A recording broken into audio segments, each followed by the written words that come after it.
राधे राधे दोस्तों, आज के दिन हम आपको सुनाने वाले हैं श्रीमती राधा रानी के जन्म से जुड़ी विभिन्न रोचक कहानियाँ। तो चलिए बिना किसी देरी के जानते हैं कि किस तरह से हुआ था राधा रानी का जन्म। दोस्तों, राधा रानी के जन्म से जुड़ी पहली कहानी ये है कि मथुरा जिले के गोकुल महावन कस्बे के निकट रावल गांव में वृषभानु एवं कीर्तिदा की पुत्री के रूप में राधा रानी ने जन्म लिया, जो कि हम सब जानते हैं। राधा रानी के जन्म के बारे में कहा जाता है कि उन्होंने माता के गर्भ से जन्म नहीं लिया था। उनकी माता ने अपने गर्भ में वायु को धारण कर रखा था।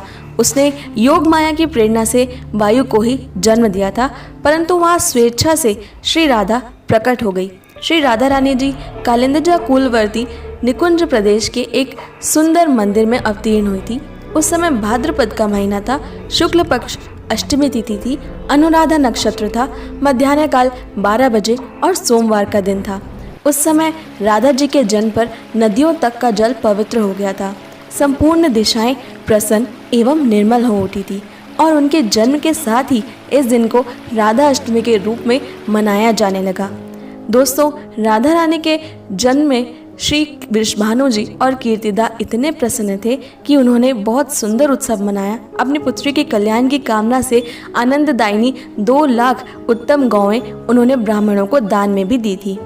राधा रानी के जन्म से जुड़ी दूसरी कहानी ये भी है कि महाराज वृषभानु और उनकी पत्नी कीर्तिदा ने अपने पिछले जन्म में भगवान ब्रह्मा से वरदान मांगा था कि अगले जन्म में उन्हें माता लक्ष्मी एक बेटी के रूप में प्राप्त हो। तब भगवान ब्रह्मा ने उन्हें यह वरदान दिया। एक दिन जब वृषभानु जी एक सरोवर के पास से गुजर रहे थे, तब उन्हें एक बालिका कमल के फूल पर तैरती हुई मिली, जिसे उन्होंने पुत्री के रूप में अपना लिया।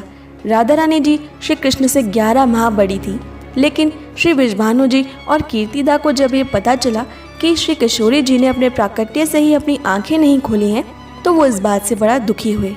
कुछ समय पश्चात जब नंद महाराज की पत्नी यशोदा जी गोकुल से अपने लाडले श्री कृष्ण के साथ वृषभानु जी के घर आती हैं, तब वृषभानु जी और कीर्तिदा उनका स्वागत करते हैं। यशोदा जी कान्हा को गोद में लिए नन्ही सी राधा रानी के पास आती हैं।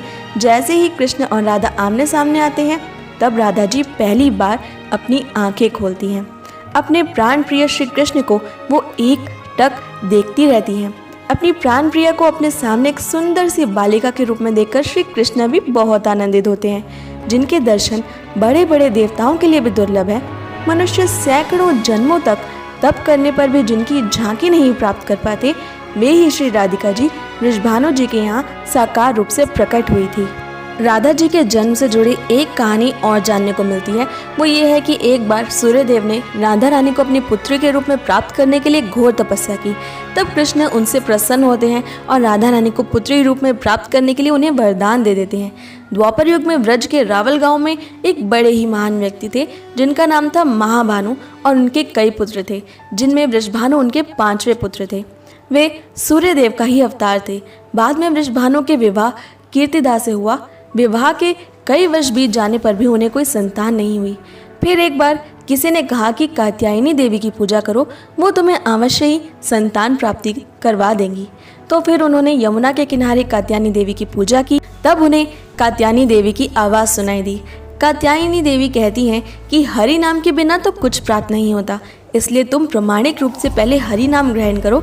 तब कात्यायनी देवी के आदेश को मानकर वृषभानु और कीर्तिदा यमुना किनारे कृत मुनि के आश्रम पर पहुंचते हैं और उनसे हरि नाम ग्रहण करते हैं, यानी कि उनसे हरि नाम की दीक्षा लेते हैं। फिर वृषभानु और कीर्तिदा निरंतर हरि नाम का जप करते रहते हैं, जिससे प्रसन्न होकर कात्यायनी देवी उनके सामने फिर से प्रकट होती हैं। इस बार उनके हाथ में एक सोने का हीरो से जड़ा हुआ बक्सा था। कात्यायनी देवी ये बक्सा उन्हें दे देती हैं, जिसके अंदर एक अत्यधिक तेजस्वी और सुंदर बालिका थी, जो और कोई न होकर स्वयं श्रीमती राधा रानी थी। इस तरह सुंदर राधा जी के जन्मोत्सव की अनेक कथाएं प्रचलित हैं। कहा जाता है कि किशोरी जी के यशगान करने से उस व्यक्ति पर भगवान श्री कृष्ण की साक्षात कृपा होती है, और जो इनके प्रेम में डूबा रहता है वो सदैव ही निकुंजवास का अधिकारी बन जाता है। उसे गोलोक वृंदावन धाम की प्राप्ति अवश्य होती है। दोस्तों, मुझे इंस्टाग्राम पर फॉलो करना बिल्कुल ना भूलें। मेरी इंस्टाग्राम आईडी है @krishna_my_soul_khushbu। अपनी इंस्टाग्राम आईडी का लिंक मैंने डिस्क्रिप्शन में दे दिया है, और यहाँ आपको जानने को मिलेंगे कान्हा के जीवन से जुड़े बेहद अद्भुत छोटे छोटे तथ्य और बेहद खूबसूरत कोट्स। आपका क्या मानना है इस मुद्दे पर हमें कमेंट सेक्शन में ज़रूर बताएं। और अगर आपको ये वीडियो पसंद आई तो इसे लाइक, शेयर और हमारे चैनल को ज़रूर सब्सक्राइब कर लें, नोटिफिकेशन बेल भी ऑन कर लें ताकि हमारी सारी नई वीडियोस की नोटिफिकेशन सबसे पहले पहुंचे आप तक। मैं मिलती हूं आपसे अगली वीडियो में, तब तक के लिए stay happy and Radhe Radhe.